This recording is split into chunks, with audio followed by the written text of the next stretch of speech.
Welcome to the show. Today I'm with Daniel O'Connor, who is the consultant principal for Incubate IP, all the way from Perth, Western Australia.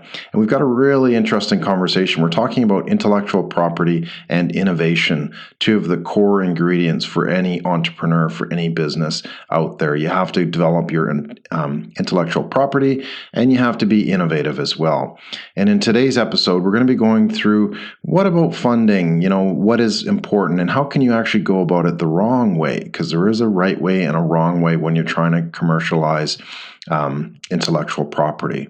So you got to be investment ready. And what is the industry like as well? We talk about in Australia and in around the world. So some really cool insights there.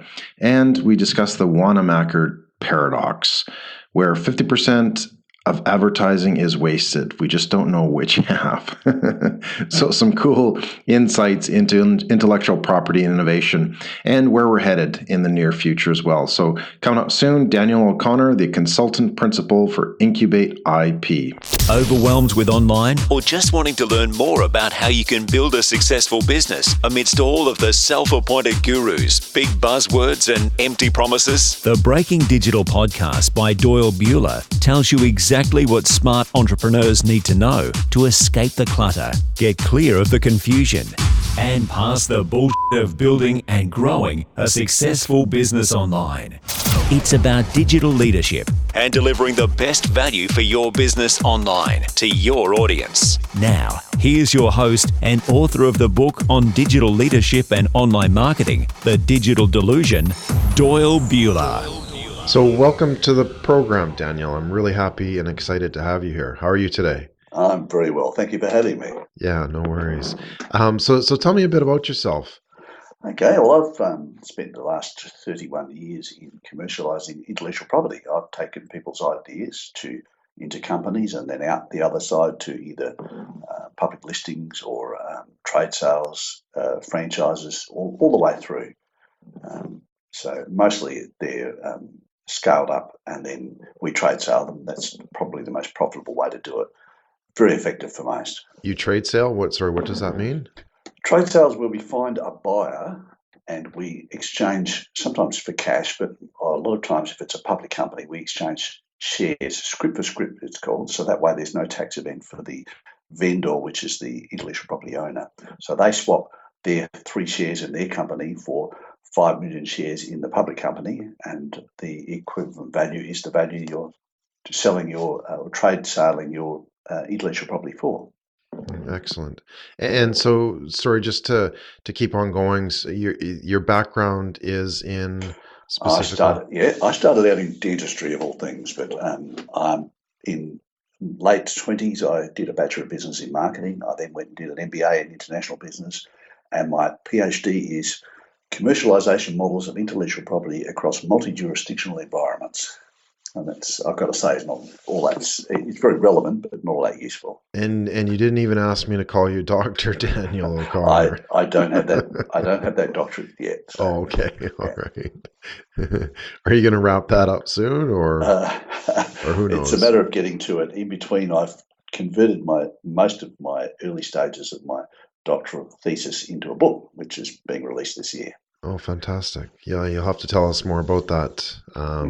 Cool. So you're in the field, helping businesses, helping inventors. Like, is there a difference between IP, intellectual property, and innovation to you?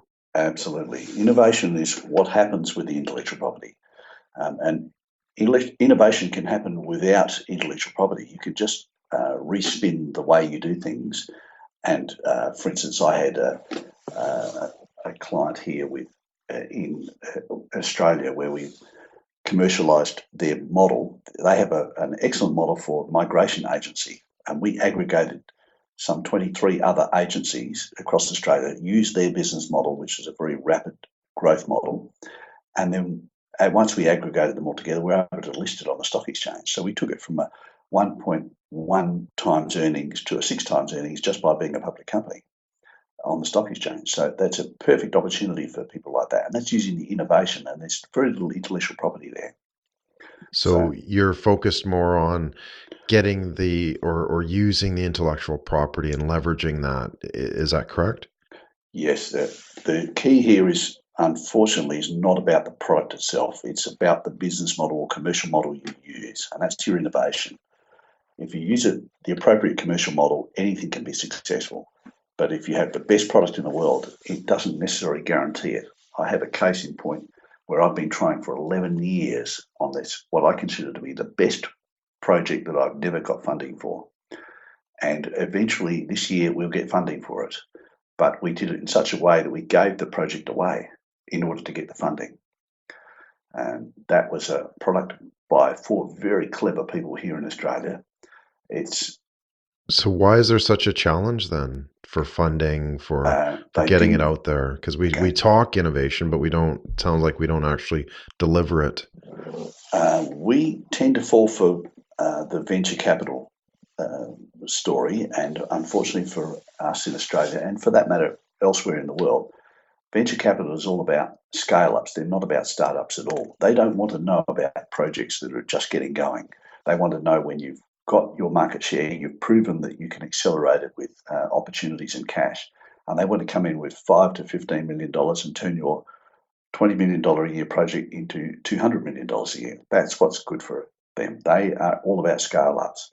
And unfortunately, we get a bit carried away and think, oh, startups and scale ups, well, we're good for that. Let's go and get $2 million from a venture capital firm. And so we kind of get stuck in that hamster wheel too, because the industry, not the industry, but sort of there's a startup mentality, and I like how you pointed out that difference. Startup and scale up, there is a huge difference there. Yeah. But so you're saying like not many startups get funded then, or Well, they have to have more traction first?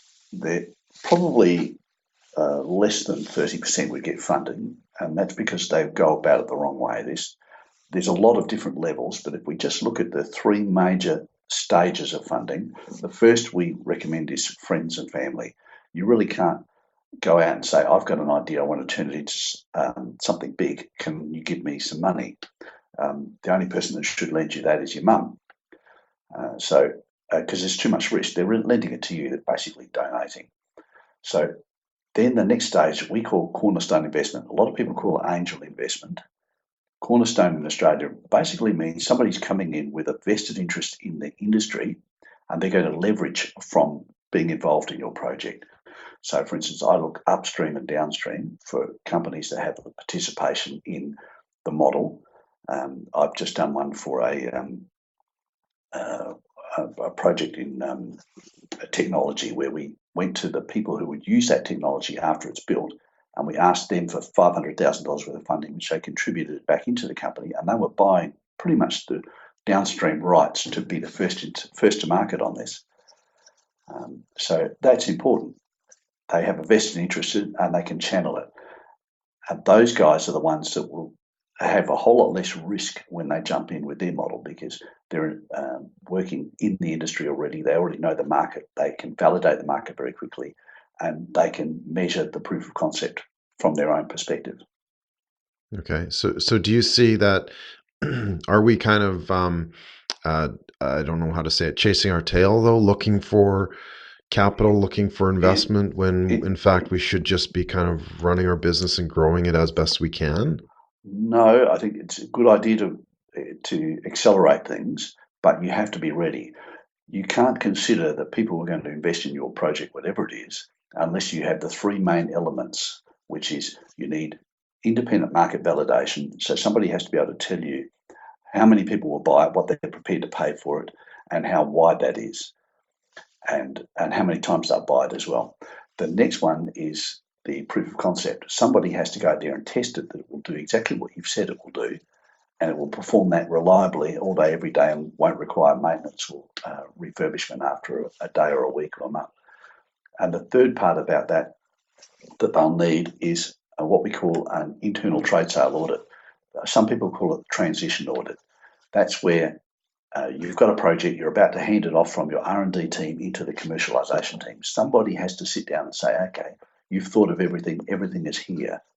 That has to be checked independently. There's many a time I've seen projects come through and they say, we're ready to go to market. And I say, where's your packaging? Where's your operator's manuals? Oh, we haven't done that yet. You're not ready for market. And those delays can cost you. Sometimes it's all about approvals.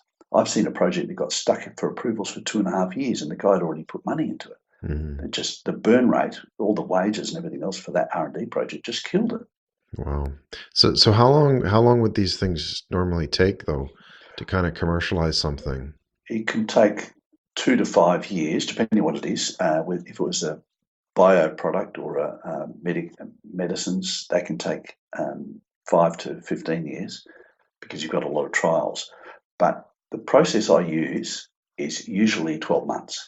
So the reason why I perform well with other companies with projects is because I reduce their years to months. And the way I do that is I have a set process, because this is all linear. It's all homogeneous and all linear. Everyone understands what to do and how to do it once they understand the project end to end. The problem is most inventors have never done this end to end before. And if they learn it, they can be good at it. But most of them don't get to that point. So if you're given a process and say, okay, you're at B, you now need to get to C, ignore Z, that's too far away. Then all of this takes its time and it evolves very quickly. And so what we do is we focus on that 12 months and we make sure that they have that 12 months is used for their lodgement of provisional patents, and they've at least got cash flow before they get to the patent treaty conversion. So when they start getting their full patents, which is the big money. And so what other things should a company be looking for or doing in that year time frame to kind of say, hey, this is what's going to work, so they don't fall flat? Yes, well, they need those three elements of a conversion, a transition to commercialisation, but they do need to have projects operational, and they need cash flow, and they need to be able to produce it economically, and they also need to secure all their ownership, their title. It doesn't have to be patented, but it does need to be owned. Are patents actually helpful these days with the proliferation of, home factories and labs and all that kind of stuff around the world? There's a lot of schools of thought here. I personally think your value, if you're going to trade sale it, is enhanced with a good patent, and particularly an international patent. I'm trade selling one at the moment, which we're looking at. Our price we're targeting is $500 million, but they've only got a US patent. They haven't got a global patent. So we had to rejig this and then go for a global patent on another variant of the product in order to get that sort of price. And what risks are there if you say don't have a patent? Like say you can only have one in Australia or only get one in the US or Canada or wherever you are? That can be an issue. And also, and for that matter, you'll get a price for your product, but it's a matter of the way it's valued will be net present value of future earnings discounted for risk. Mm-hmm. So your net present earnings is greatly reduced if you can't guarantee those earnings through a patent. So that's one thing. The other, though, on the other side of the patent argument, we've got I remember visiting the patent office in Washington, D.C. about nearly 20 years ago, and I was told about the Zaibatsu. This is a group of Japanese companies that all have lawyers, patent lawyers, who go into the patent office every day and examine what's been lodged. And they're looking to take the IP back to Japan because Japan doesn't recognise the patents as such. I mean, they do, but you can't sue under Japanese law. If you're not kanji, if you're not a Japanese person, you can't actually appear in court or be represented. So what's the point? So how do you protect yourself from something like that? Well, the auto industry in America had a big time with it. So did the flat screen technology. They had a big problem with it. And the way they did it was the Japanese took their own market, and they've got 200 million people, so they can do what they like with it. But when they started to sell them overseas, that's when they got them. They got them in the markets where they had their patents. Okay. So these days, patent trolls, if you like, people who want to police their patents, don't do it in the manufacturer country of origin. They actually do it in the country that they're being sold at. If you were Walmart, for instance, you wouldn't want to stock something that may be breaching a patent because that could tie up all your cash. So you just will not stock it if you get a letter from somebody saying, I've got a patent on this and you're about to buy it from a supplier in China or Japan or wherever. Yeah. Sounds like a minefield. It is. And there's there's swings and roundabouts, but overall, I would suggest that it is worth having a patent on some products, and particularly medical, biomedical, medical devices, health products, because they certainly enhance the price at value at sale. But can you get, unless you're a fairly mid-sized company, like the costs of doing that can be prohibitive around the world, correct? Yeah. Well, part of the problem for most inventors is they start off with a great idea and they set out to patent it, and they shouldn't. They should actually issue a provisional only when they're ready to fire up the trade sale, the proof of concept, or start evolving from a research and development into commercialization. And what's a provisional?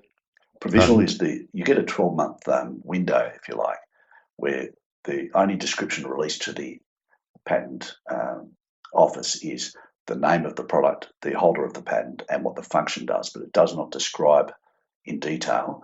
And that envelope, if you like, doesn't get opened until 12 months. So you can actually withdraw that and no one knows what it is.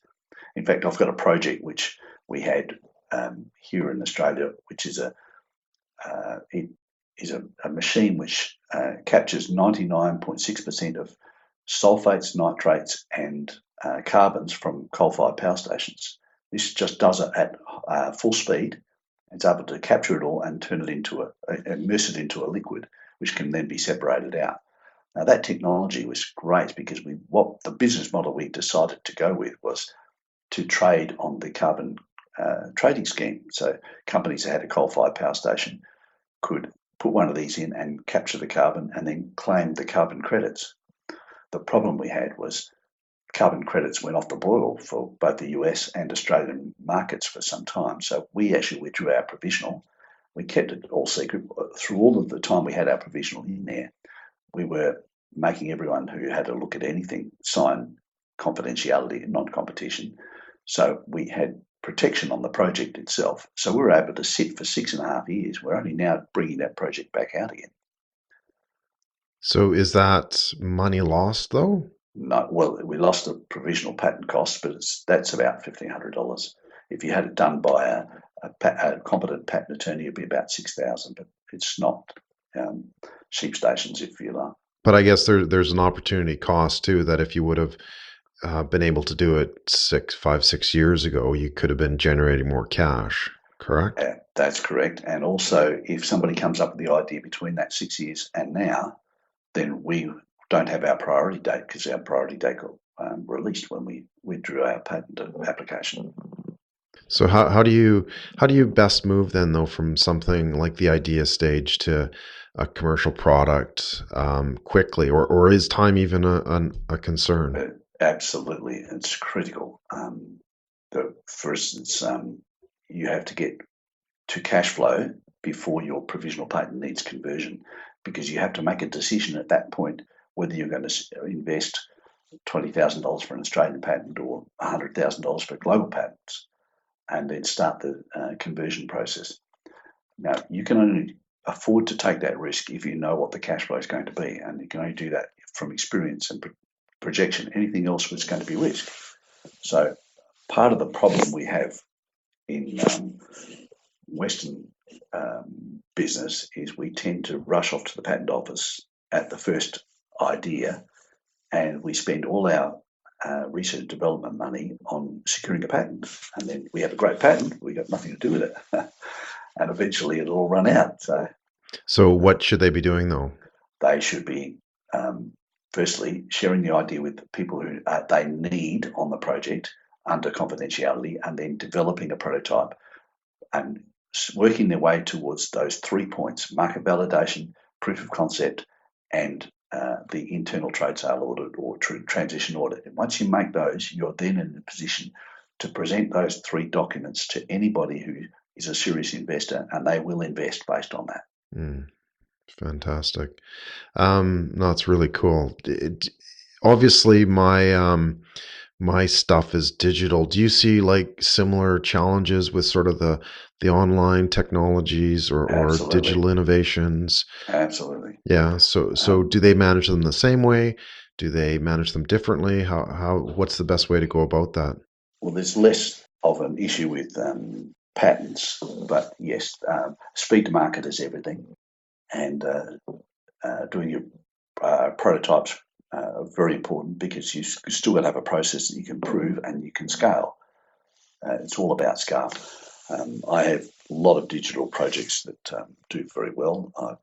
We had in fact, the project that we failed at was a digital project. It was actually, perhaps if I describe it to you and then show you how we use the technology to actually build something that makes money. These are four very brilliant people. And so can we steal the idea? Is it patented yet? No, this one you couldn't steal because it's just so complicated. Okay.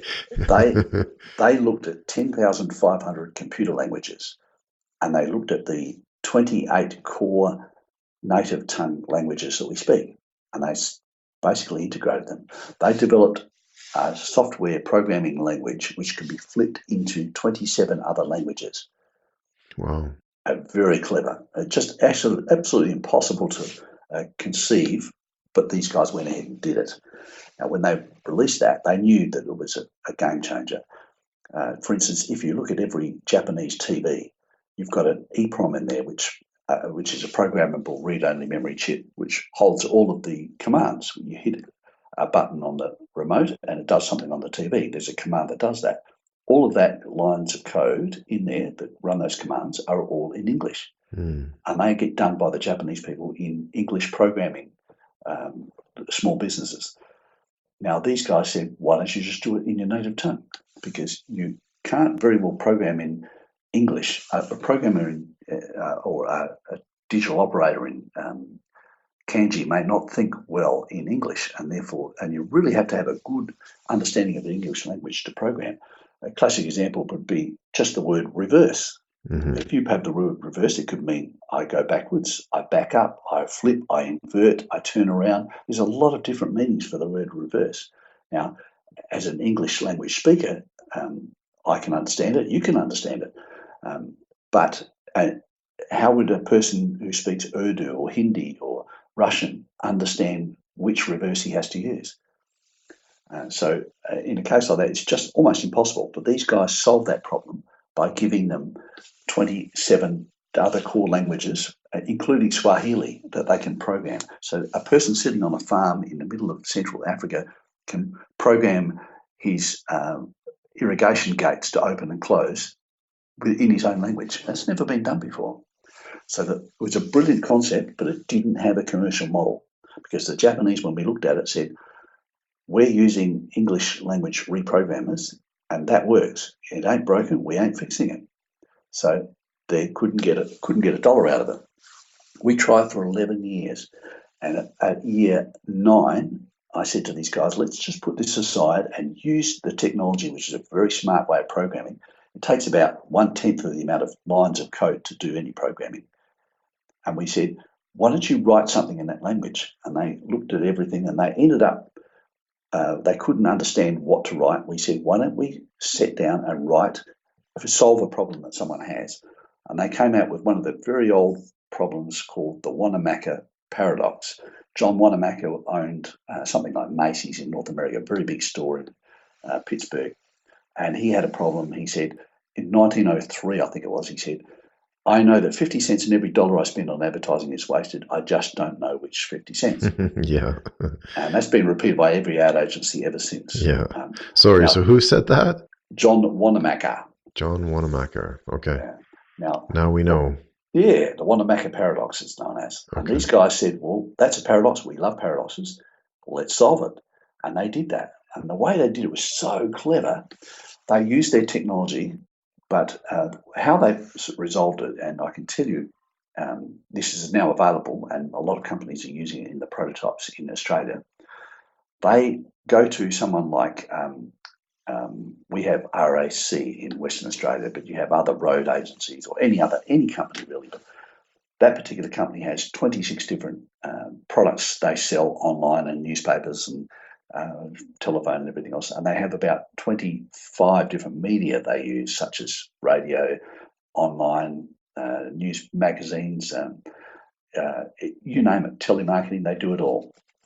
Now what they did, these guys said, let's buy a 1,000 block of digital phone numbers and every version of every ad on every sequence will add a different phone number, and we'll route all the numbers through a main box, which will identify where it came from on what ad, and then it will feed it into the CRM. And once that person becomes a customer, then the CRM picks up that they received a phone call based on an ad they had in the paper or on TV or online, and that phone number tells us where the ad came from. So they can actually track every piece of advertising spend there is. The only one they can't track is if someone walks into the counter and says, "I'd like to buy something." Unless they put down their credit card. No, they know who they are. Yeah. They just don't know where they came from, how they got tipped off to be there. Everything else they can track. So it's quite a great way of doing it. I remember one of the ones they did it all by postcodes, and they broke it down even further to a point where they added weather in there. So if it was raining and you were selling garage doors, it would be great to have to advertise those in wet weather. So they were able to say, wet weather coming, start advertising on radio on this day, and this day, and you're going to get a better result. So it's huge. Now, those guys were able to solve that problem with the same software that had failed for 9.5 years before that. Because this had a business model, a commercial model we wrapped around it. Yeah, they could sell it. Yeah, the other one had no commercial model, so we couldn't do anything with it. We couldn't actually earn money. All we could say is everyone in the world needs this, but we couldn't say everyone in the world will want to buy this, and how. We couldn't show that. Right. Okay. So that's one of the major points then too, is you need to know exactly who your customer is, and are they willing to pay for it? Do they want this? You have to build the commercial model that goes around the intellectual property. That's where the money is. It's not in the intellectual property itself. It's the commercial model. It is always. It's all about the model. Show me the money. Something like that. Show me the money, Daniel. Show me the money. Fantastic. So tell me a little bit. Obviously, we talked a little bit about Japan and a few other nations here and there. Like, what's sort of the overall sense of innovation and IP from Australia, where you're from, to around the world and what you've experienced elsewhere?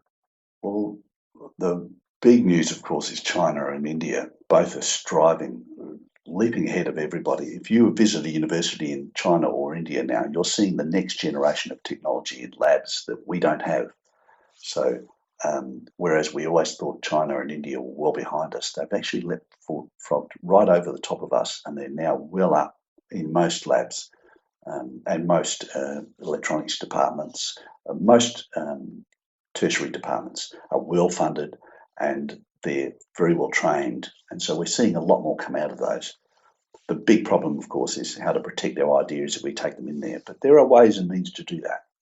I can give you a story where we've had an organisation we wanted to manufacture in China. We were afraid if we did that they would copy and replicate our product and ship it back overseas. We always fear the grey marketing. What grey marketing is an example there would be Nike shoes, where Nike manufactures in Indonesia, and they say, here's an order for 20,000 of these shoes, and the manufacturer actually manufactures 30,000. They sell 20 to Nike, and then suddenly the other 10,000 just start showing up in markets in different countries. That's called grey marketing. Happens. Yeah. Okay. So we had this case where we didn't want grey marketing to happen in China. So what we did is we actually recruited a manufacturer and said, we will trade you the exclusive China rights, which you are then responsible to police. So we're not going to have any responsibility or accountability for it.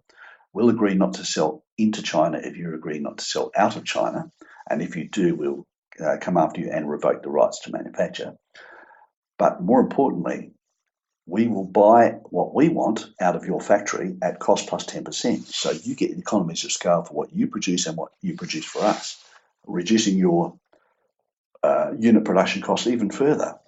So all we have to do is do an audit to get you cost plus 10%. If you're happy to do that, you're going to get yourself a full distribution channel for exclusive for China, which is 1/3 of the world's population, of course, and with the fastest growing middle class. So these guys said, yes, please, we'll do that. And they were responsible for patenting in China, which paying for the patent, all we did was extend the patent. And they are producing under license and using the product, we're calling it East-West. They're shipping to us in Dallas, and they're also shipping across to all over China for their own markets. Okay.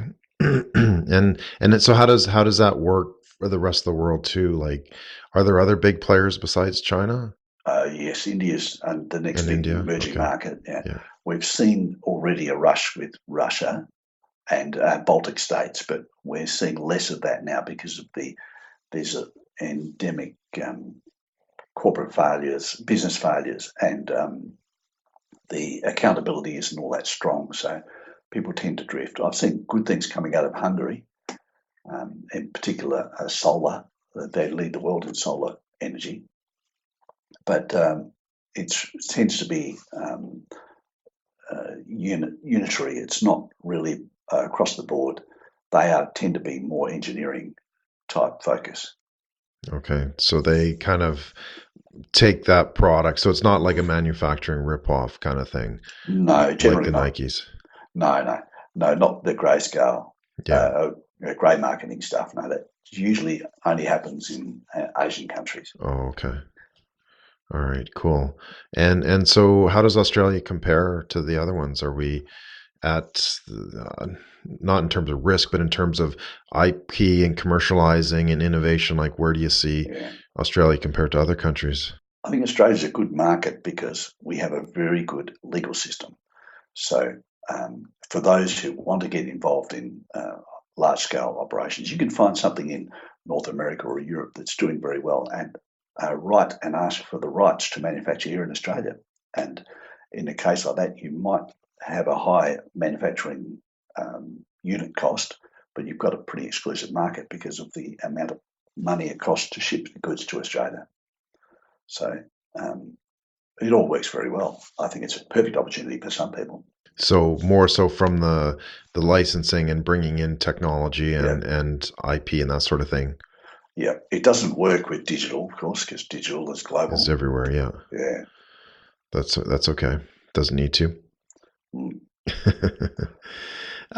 Cool. So bringing back to sort of back to businesses and that sort of thing who are in the thick of it, this is what they live and they breathe, and it's a growing business. What should they be doing to kind of make things better? We tend to suggest the first place to start is an IP audit.